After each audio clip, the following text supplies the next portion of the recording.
अस्सलाम वालेकुम। हमारा दिल एक ऐसा ऑर्गन है जो हमारे पैदा होने से लेकर हमारे मरने तक लगातार काम करता रहता है और हमारी पूरी बॉडी में ऑक्सीजन और न्यूट्रिएंट रिच ब्लड को सप्लाई करता रहता है। लेकिन एक मिनट के लिए ज़रा सोचिए कि अगर हमारी फीस्ट के साइज़ के इस ऑर्गन में कोई ख़राबी आ जाए तो आगे बढ़ने से पहले आपको बताता चलूँ कि हर साल तकरीबन 7 मिलियन के करीब लोग हार्ट अटैक और दीगर कार्डियोवैस्कुलर डिजीज़ की वजह से मर जाते हैं। हम अपनी प्लेलिस्ट में कार्डियोवैस्कुलर डिसऑर्डर्स पर पहले ही बात कर चुके हैं। आज की इस वीडियो में हम हार्ट अटैक के बारे में बात करेंगे। हार्ट अटैक और स्ट्रोक दो ऐसी बीमारी हैं जो हर साल करोड़ों लोगों की मौत की वजह बनती हैं। हमारी बॉडी में मौजूद हर मसल को अपना प्रॉपर फंक्शन परफॉर्म करने के लिए ऑक्सीजन की ज़रूरत होती है। इसी तरह हार्ट भी एक मसल है, इसलिए हार्ट को भी अपना फंक्शन परफॉर्म करने के लिए ऑक्सीजन की ज़रूरत होती है।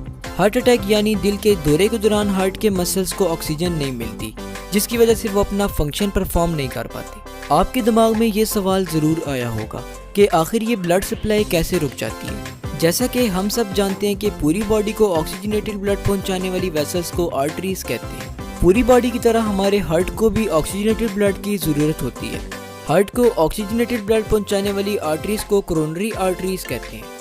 जब हम ज़्यादा फैटी खाना खाते हैं या ऐसी खुराक इस्तेमाल करते हैं जिसमें लिपिड्स ज़्यादा हो तो हमारे हार्ट में मौजूद कोरोनरी आर्टरीज में फैटी एसिड और लिपिड्स के प्लेक्स बन जाते हैं। प्लेक्स से मुराद ब्लॉकेज है जो कोरोनरी आर्टरीज में बन जाती है। जैसे जैसे हमारी एज बढ़ती है ये प्लेक्स भी बड़े होते जाते हैं और बाज़ औक़ात ये बहुत ज़्यादा हार्ड, चंकी और इन्फ्लेम्ड हो जाते हैं। और जब इनमें से कोई प्लेक रप्चर हो जाता है तो इसके गिर्द फ़ौरन ब्लड क्लॉट बनता है। ब्लड क्लॉट बनने की वजह से पूरी की पूरी कोरोनरी आर्टरी ब्लॉक हो जाती है। कोरोनरी आर्टरी की कंप्लीट ब्लॉकेज की वजह से हार्ट के मसल्स को ब्लड की सप्लाई बिल्कुल रुक जाती है और वो कुछ ही मिनट में डेथ का शिकार हो जाते हैं। इसे मायोकार्डियल इन्फार्क्शन कहते हैं। मायोकार्डियल इन्फार्क्शन का दूसरा नाम हार्ट अटैक है।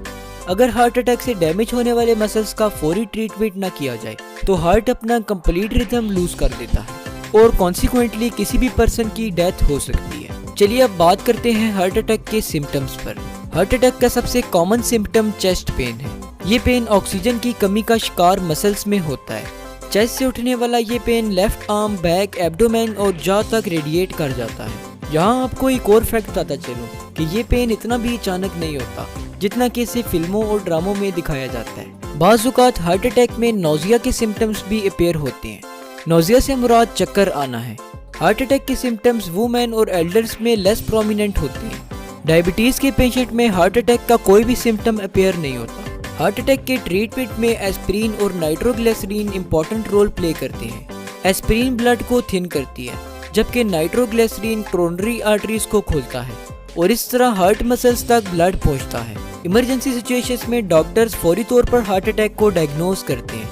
हार्ट अटैक को डायग्नोज करने के लिए डॉक्टर्स ईसीजी करते हैं। ईसीजी से मुराद इलेक्ट्रोकार्डियोग्राफ है जो कि एक डिवाइस है जिसकी मदद से हार्ट की इलेक्ट्रिकल एक्टिविटी को मेजर किया जाता है। बाज़ औक़ात डॉक्टर्स ब्लड टेस्ट भी करते हैं ताकि हार्ट अटैक को इमीडिएटली डायग्नोज किया जा सके। हार्ट अटैक के ट्रीटमेंट में डॉक्टर्स ब्लॉक आर्टरी को बैलून की मदद से इन्फ्लेट करते हैं और इस तरह आर्टरी रीओपन हो जाती है। कुछ केसेस में डॉक्टर्स मेटल या पॉलीमर से बना हुआ स्टेंट भी पेशेंट की कोरोनरी आर्टरी में इंसर्ट कर देते हैं और इस तरह ब्लड फ्लो स्टार्ट हो जाता है। हार्ट अटैक के सीवियर पेशेंट्स में कोरोनरी आर्टरी बाईपास सर्जरी की जाती है। इस प्रोसेस में पेशेंट की बॉडी के किसी दूसरे पार्ट से आर्टरी के पीस को कट करके कोरोनरी आर्टरी में लगा दिया जाता है। इन सब तरीकों की मदद से डॉक्टर्स हार्ट की तरफ ब्लड फ्लो को री एस्टेब्लिश करते हैं और इस तरह हार्ट दोबारा अपना फंक्शन परफॉर्म करना स्टार्ट कर देता है। अब बात करते हैं हार्ट अटैक की प्रिवेंशन पर।